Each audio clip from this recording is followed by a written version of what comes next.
सो केमती अच्छा पे भलर अच्छा ना सेमती भलर था स्वागत करुँच फेवरेट चैनल सुपर स्टडी को। तो पिलाने +3 सेकेंड सेमिस्टर ओडिया ऑनर्स पिलाने तुम कोर पेपर 3 यूनिट 3 जाए कंप्लीट कर देती। आज देखा कोर पेपर 4 यूनिट 3 टाक देखा पिलाने आपंकर गोटे गोटे एकक बा गोटे गोटे यूनिट रही से सरीगले सरीज ठीक अच्छे। ये देवा मध्ययुगीय काव्यर विभाग सब देखा कौन कौन देती कौन ये क्वेश्चन देला पिलाने आचार्य विश्वनाथ कविराज रस संपर्क में कौन कही ना आचार्य विश्वनाथ कविराज रस संपर्क में कही रस्यते इति रस अर्थात जहाँ आस्वादित हुए ताहा ही रस।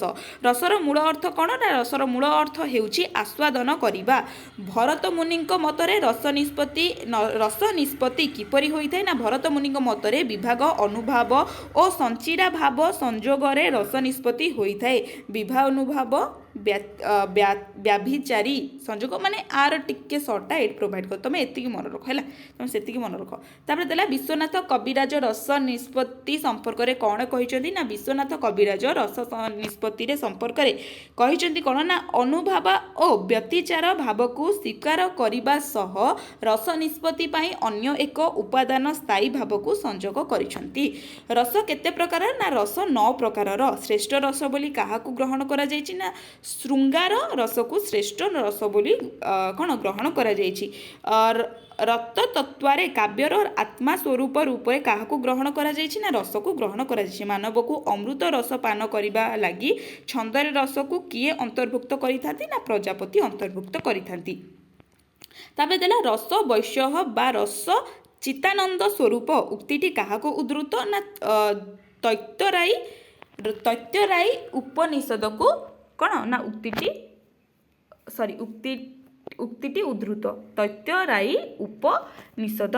नाना व्यंजन एवं औषधित द्रव्यर संजोगरे रस निष्पत्ति हुए उक्ति कहार एवं केउथिरे स्थानित ना भरत मुनिंकर एटा उक्ति आ एटा स्थानित कोठी ना नाट्य शास्त्र रे स्थानित बुझेला। तापर देला नही तंथन्य काव्यम उक्तिटी कहार ना ध्वन्यालोकंकर प्रणेता आनंद वर्गरे बंधरे एटा स्थानित ठीक अच्छे। रसात्मक काव्यम उक्तिटी कहार एटा ना विश्वनाथ कविराजंकर एही उक्ति। रस कौन ना रस हेउछि ब्राह्मणंद सहोदय हृदय आह्लादकारी ओडिया निर्मल काव्य आनंदर एक मनमय प्रकाश। यह काव्य पाठ जनित एक अव्यक्त आनंद। रस शब्दर उत्पत्ति बुझाए ना रस धातुरे अच प्रत्यय जोग होई रस शब्द उत्पत्त। एहार परिभाषा आस्वादते इति रस अर्थात जहाँ को आस्वादन करा जाए आस्वादन बुझिपारछ सरी एटा आस्वादन जहाँ को आस्वादन करा जाए माने कौन आस्वादन गोटे सेटा गोटे सपोज मु कहू सुन आस्वादते माने वन टाइप ऑफ रेस्पेक्ट आमे कहि परिबा कि ताकू सम्मान दबा आमे सेटा कहि परिबा। रसर 4टी स्वरूप कौन ना रसर 4टी स्वरूप हैला कौन रस सत्व गुण उद्रेकाकारी रस स्वयंभू श्री रस आनंदमय रस ब्रह्मानंद सहोदर। रस निष्पत्ति किपरि हुए ना विभाग अनुभाव व्यभिचारी एवं स्थायी भाव रे संजोग द्वारा रस निष्पत्ति हुए। भाव मध्य श्रेष्ठ किए ना स्थायी भाव मध्य श्रेष्ठ होछि स्थायी भाव। स्थायी भाव केते भाग रे विभक्त एवं कौन कौन ना 9 भाग रे विभक्त सेगुडी कोला रति हास शोक क्रोध भय उत्साह जुगुप्सा बा घृणा विस्मय और शांति। विभाग कौन सब रहिला ना जो वर्णनीय वस्तु व्यक्ति बा घटना द्वारा स्थायी भाव जागरूक होई रस रूप धारण करे ताहा ही विभाग। तापर देला विभाग केते भाग रे विभक्त कौन कौन ना 2 भाग रे विभक्त रहिला आलंबन विभाग और उद्दीपना विभाग। आलंबन विभाग कौन ना जहाँ को अवलंबन करी भावर उद्रेय होइथाय ताहाकू आलंबन विभाग कुहा जाए। तापर देला उद्दीपन विभाग कौन ना जागृत भाव को उद्दीपित करुथिबा निमित्त कारण को उद्दीपक विभाग बोली कुहा जाए। अनुभाव केते भाग रे विभक्त और कौन कौन ना 2 भाग रे तात्विक और अंगज।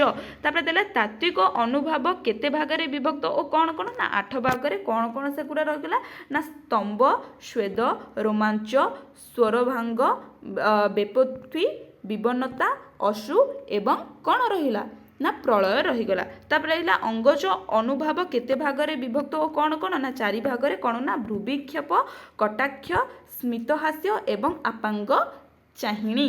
ତାପରେ ଦେଲା ସଞ୍ଚାରୀ ଭାବ କ'ଣ ଓ ଏହା କେତେ, ଏହାର ସଂଖ୍ୟା କେତେ। କ'ଣ କ'ଣ ନା ଯେଉଁ ଭାବ କିଛି ସମୟ ପାଇଁ ଉଦ୍ରେକ ହୋଇ ରସ ସୃଷ୍ଟିରେ ବାଧା ଜନ୍ମାଇବା ପରି ପ୍ରୀତୀୟମାନ ହେଲେ ହେ ବାସ୍ତବରେ ବାଧା ଜନ୍ମାଏ ନାହିଁ, ତାହା ହେଉଛି ବ୍ୟଭିଚାରୀ ବା ସଞ୍ଚାରୀ ଭାବ। ଏହାର ସଂଖ୍ୟା 33, ମାନେ 3 ରେ 3 33 ବୋଲି ଭରତ ମୁନି କହିଛନ୍ତି। କିଏ କହିଛନ୍ତି ନା ଭରତ ମୁନି କହିଛନ୍ତି। ତାପରେ କ'ଣ ଦେଲା ଉପେନ୍ଦ୍ର ଭଞ୍ଜକ କାବ୍ୟର ମୁଖ୍ୟ ରସ କ'ଣ ନା ଶୃଙ୍ଗାର ରସ। କେଉଁ କାବ୍ୟଟି ଅଭିମନ୍ୟୁଙ୍କର ପ୍ରଥମ କାବ୍ୟ କୃତି ନା ପ୍ରେମ କଳା। ପ୍ରେମ ଚିନ୍ତମଣି, ପ୍ରେମ ତରଙ୍ଗିଣୀ କେଉଁ କବିଙ୍କ ରଚନା ନା ଅଭିମନ୍ୟୁ ସାମନ୍ତ ସିଂହାରଙ୍କର। ରସିକ ହାରାବଳୀ କାବ୍ୟର ନାୟିକ କିଏ ନା ହାରାବଳୀ। କାବ୍ୟର ନାୟିକ କଥା ପିଲାମାନେ ଏଠି ପଚାରିଛି।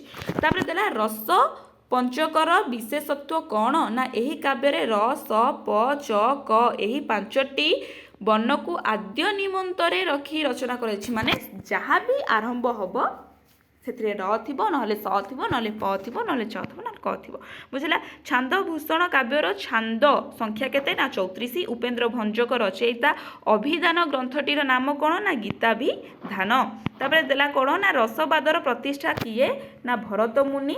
ଶୃଙ୍ଗାଳ ଶବ୍ଦର ଅର୍ଥ କ'ଣ ନା ଶୃଙ୍ଗାଳ ଶବ୍ଦର ଅର୍ଥ ହେଉଛି କାମୋଦ୍ରେକ, କାମର ସମ୍ବୋଧନ। ଭାରତ ମୁନି ଶୃଙ୍ଗାରକୁ କିପରି ଅର୍ଥରେ ଗ୍ରହଣ କରିଛନ୍ତି ନା ଭାରତ ମୁନି ଶୃଙ୍ଗାଳକୁ ଧର୍ମ ଶୃଙ୍ଗାଳ, ଅର୍ଥ ଶୃଙ୍ଗାଳ, କାମ ଶୃଙ୍ଗାଳ ଅର୍ଥରେ ଗ୍ରହଣ କରିଛନ୍ତି। ହାସ୍ୟ ରଚନାକୁ ଆଳଙ୍କାରିକ ମାନେ କେତେ ଭାଗରେ ବିଭକ୍ତ କରିଛନ୍ତି ଓ କ'ଣ କ'ଣ ନା 6 ଭାଗରେ। ସ୍ମିତ, ହସିତ, ଅବହସିତ, ଅପହସିତ, ଅତିହସିତ। ତାପରେ କ'ଣ ଦେଲା କରୁଣ ରସର ଆଲମ୍ବନ ବିଭାଗ କ'ଣ ନା କରୁଣ ରସର ଆଲମ୍ବନ ବିଭାଗ ହେଉଛି ବନ୍ଧୁ, ବ୍ୟକ୍ତି, ବସ୍ତୁ ଯେଉଁମାନେ ଶୋକ ତାପିତ ତାହାକୁ କରୁଣ ରସର ଆଲମ୍ବନ ବିଭାଗ ବୋଲି କୁହାଯାଏ। ବୀର ରସର ଉଦ୍ଦୀପନ ବିଭାଗ କିଏ ନା ଭୟାତୁର ବ୍ୟକ୍ତିର ଯାବତୀୟ ଶ୍ରେଷ୍ଠ ହେଉଛି ବୀର ରସର ଉଦ୍ଦୀପ ବିଭାଗ। ହେଲା, ସରି ଏଇଟା ମେ ବି ମିଷ୍ଟେକ୍ ଅଛି। ବୀର ରସର ଉଦ୍ଦୀପନ ବିଭାଗ କିଏ। ଏଇଟା ଟିକେ ପିଲାମାନେ କୋଶ୍ଚିନ୍ଟା ଠିକ୍ ଅଛି, ଆନ୍ସର୍ଟା ରଙ୍ଗ ଅଛି। ଟିକେ ଏଇଟା ସର୍ଚ୍ଚ କରି ମୋତେ କହିଦେବେ, ନହେଲେ କମେଣ୍ଟ କରିଦେଲେ ମୁଁ ସେଇଟା ପିନ୍ କରିଦେବି। ହେଲା। ତାପରେ ଦେଲା ଭୟାନକ ରସ କାହାକୁ କହନ୍ତି ନା କୌଣସି ବ୍ୟକ୍ତି ବା ବସ୍ତୁର ଦର୍ଶନରେ ଯଦି ଭୟଭାବ ଜାତ ହୋଇ ବିଭାବାଦୀର ସମ୍ମିଳନରେ ଯେଉଁ ରସ ସୃଷ୍ଟି ହୁଏ ତାହାକୁ ଭୟାନକ ରସ ବୋଲି କୁହାଯାଏ। ତାପରେ ଦେଲା କ'ଣ କି ଶୃଙ୍ଗାରୀ ଚେତ କବିହି କାବ୍ୟ ଜାତଂ ରସମୟ ଜଗତ। ଏହା କିଏ କେଉଁ ପୁସ୍ତକରେ କହିଛନ୍ତି। ଏଇଟା ଭୋଜରାଜ ସରସ୍ୱତୀ କଣ୍ଠାଭରଣ ପୁସ୍ତକରେ କୁହାଯାଇଛି। ତାପରେ ଦେଲା ଶୃଙ୍ଗାର ରସକୁ କିଏ ମଧୁର ରସ ବୋଲି କହିଛନ୍ତି ନା ଆଳଙ୍କାରୀ ଆନନ୍ଦବୋଧ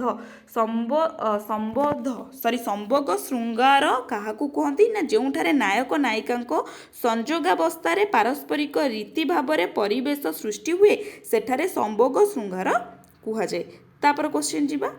ତାପରେ ଦେଲା ରୌଦ୍ର ରସର ସ୍ଥାୟୀ ଭାବ କ'ଣ। ରୌଦ୍ର ରସର ସ୍ଥାୟୀ ଭାବ ହେଉଛି ଶୋକ ପିଲାମାନେ। ଏହା ଆଲମ୍ବନ ବିଭାଗ ବନ୍ଧୁ, ବ୍ୟକ୍ତି, ବସ୍ତୁ। ଉଦ୍ଦୀପନ ବିଭାଗ ହେଉଛି ବିୟୋଗ ହେତୁ ବ୍ୟକ୍ତିର ସ୍ମରଣ କିମ୍ବା ଚିତ୍ରପଟ ଦର୍ଶନ ହୋଇଥାଏ। ତାପରେ ଦେଲା ମଧ୍ୟଯୁଗୀୟ କବିମାନେ ବିଶେଷ କରି ସୌନ୍ଦର୍ଯ୍ୟର ପରିପ୍ରକାଶ କିପରି କରିଥାନ୍ତି। ମଧ୍ୟଯୁଗୀୟ ବ୍ୟକ୍ତି ନାୟକ ନାୟିକାଙ୍କ ରୂପ ବର୍ଣ୍ଣନା ଛଳରେ ବିମୁଗ୍ଧ ହୋଇ ରୂପଗତ ସୌନ୍ଦର୍ଯ୍ୟକୁ ଅଧିକ କୁଶଳତାର ସହ ବର୍ଣ୍ଣନା କରିଛନ୍ତି। ତାପରେ ଯିବା କ'ଣ ଦେଲା। ତାପରେ ଏଠି କ୍ୱେଶ୍ଚିନ୍ ପିଲାମାନେ ଦେଲା କି ଭଞ୍ଜୀୟ କାବ୍ୟ ନାୟିକାମାନେ କେଉଁ ଶ୍ରେଣୀର ନା ପଦ୍ମିନୀ ଶ୍ରେଣୀର। ପ୍ରଣୟ ଭାବରେ ନାୟିକକୁ କେତେ ଭାଗରେ ବିଭକ୍ତ କରାଯାଇଛି ନା ପ୍ରଣୟୀ ଭାବରେ ନାୟିକକୁ 4 ଭାଗରେ ବିଭକ୍ତ କରାଯାଇଛି, ଯଥା ଅନୁକୂଳ, ଦକ୍ଷିଣ, ଶଠ ଏବଂ ଧୂର୍ତ୍ତ। ତାପରେ ଦେଲା କି କାମଶାସ୍ତ୍ରରେ ନାୟିକମାନଙ୍କୁ କେତେ ଭାଗରେ ବିଭକ୍ତ କରାଯାଇଛି କ'ଣ କ'ଣ ନା 4 ଭାଗରେ ରହିଲା ପଦ୍ମିନୀ, ଶଙ୍ଖିନୀ, ହସ୍ତିନୀ, ଚିତ୍ରିଣୀ। ତାପରେ ଦେଲା ସାଞ୍ଚାରୀ ଭାବେ କାହାର କ୍ରିୟାକୁ ବୁଝାଯାଏ ନା ଅସ୍ଥିର ମନୋବୃତ୍ତିର ଏକ କ୍ରିୟାକୁ ବୁଝାଯାଏ କ'ଣ ନା ସାଞ୍ଚାରୀ ଭାବରେ। ତାପରେ ଦେଲା ଲାଲଟ ସୌନ୍ଦର୍ଯ୍ୟ ପାଇଁ କବି କାହାକୁ ଗ୍ରହଣ କରିଥାନ୍ତି ନା ଅର୍ଦ୍ଧନାଶୀ ଶବ୍ଦକୁ ବ୍ୟବହାର କରିଥାନ୍ତି। ତାପରେ ଏଠି ଆପଣଙ୍କୁ 2 ନମ୍ବର କ୍ୱେଶ୍ଚିନ୍ ଦେଲା କ'ଣ ଆସିଲା 85ଟି ଶବ୍ଦରେ ଆପଣଙ୍କୁ ଲେଖିବେ କ'ଣ କ'ଣ ଦେଲା କ୍ୱେଶ୍ଚିନ୍ ଦେଖ ଦେଲା ରସ କାହାକୁ କୁହାଯାଏ ଏହାର ନିଷ୍ପତ୍ତି କିପରି ହୁଏ। ତାପରେ ଦେଲା ରସ କେତେ ଭାଗରେ ବିଭକ୍ତ ଓ କ'ଣ କ'ଣ ଅନୁଭାବ କାହାକୁ କୁହନ୍ତି ଏହା କେତେ ଭାଗରେ ବିଭକ୍ତ ହେଲା ସ୍କ୍ରିନଶଟ୍ ନେଇଯାଅ ନହେଲେ ମୁଁ ଆପଣଙ୍କୁ ଟେଲିଗ୍ରାମରେ ଅପଲୋଡ଼ କରିଦେବି ହେଲା। ତାପରେ ଦେଲା କି ସଞ୍ଚାରୀ ଭାବ କ'ଣ ଓ ଏହାର ସଂଖ୍ୟା କେତେ। ତାପରେ କ୍ୱେଶ୍ଚିନ୍ ଆସିଲା ତାପରେ ଆସିଲା ବିଭାବ କାହାକୁ କୁହାଯାଏ ଏହା କେତେ ଭାଗରେ ବିଭକ୍ତ ରସ ନିଷ୍ପତ୍ତି ପାଇଁ କେତେ ଗୋଟି ମତବାଦ ଉପସ୍ଥାପିତ ହୋଇଛି ମଧ୍ୟଯୁଗୀୟ କାବ୍ୟରେ ବର୍ଣ୍ଣିତ ଚରିତ୍ର ଗୁଡ଼ିକ କେଉଁ ପ୍ରକାର ଚରିତ୍ର। ତାପରେ କ୍ୱେଶ୍ଚିନ୍ ଆସିଲା ମଧ୍ୟଯୁଗୀୟ କାବ୍ୟର ଆରମ୍ଭ କିପରି ହୁଏ। ନେକ୍ସଟ କ୍ୱେଶ୍ଚିନ୍ ମଧ୍ୟଯୁଗୀୟ କାବ୍ୟ ସାହିତ୍ୟରେ ପ୍ରକୃତି ଚିତ୍ର କିପରି ବର୍ଣ୍ଣିତ ହୋଇଛି। ତାପରେ କ୍ୱେଶ୍ଚିନ୍ ଦେଲା ମଧ୍ୟଯୁଗୀୟ କାବ୍ୟର ଭାଷା ଶୈଳୀ ବର୍ଣ୍ଣନା କର। ତାପରେ ଆସିଲା ମଧ୍ୟଯୁଗୀୟ କାବ୍ୟରେ ନାୟିକାଙ୍କୁ କେତେ ଭାଗରେ ବିଭକ୍ତ କରାଯାଇଛି ଓ କ'ଣ କ'ଣ। ତାପରେ କ୍ୱେଶ୍ଚିନ୍ ଦେଲା ପ୍ରୀତି କେତେ ଭାଗରେ ବିଭକ୍ତ କବି ସମ୍ରାଟ ଉପେନ୍ଦ୍ର ଭଞ୍ଜଙ୍କ ବୈଦେଶିକ ବିଳାସରେ କେଉଁ ପ୍ରୀତିର ବର୍ଣ୍ଣନା କରାଯାଇଛି। ତାପରେ ନେକ୍ସଟ କ୍ୱେଶ୍ଚିନ୍ ଆସିଲା ମଧ୍ୟଯୁଗରେ କାଳ୍ପନୀୟ ବିଷୟବସ୍ତୁକୁ ନେଇ ରଚିତ କେତୋଟି କାବ୍ୟର ନାମ ଲେଖ।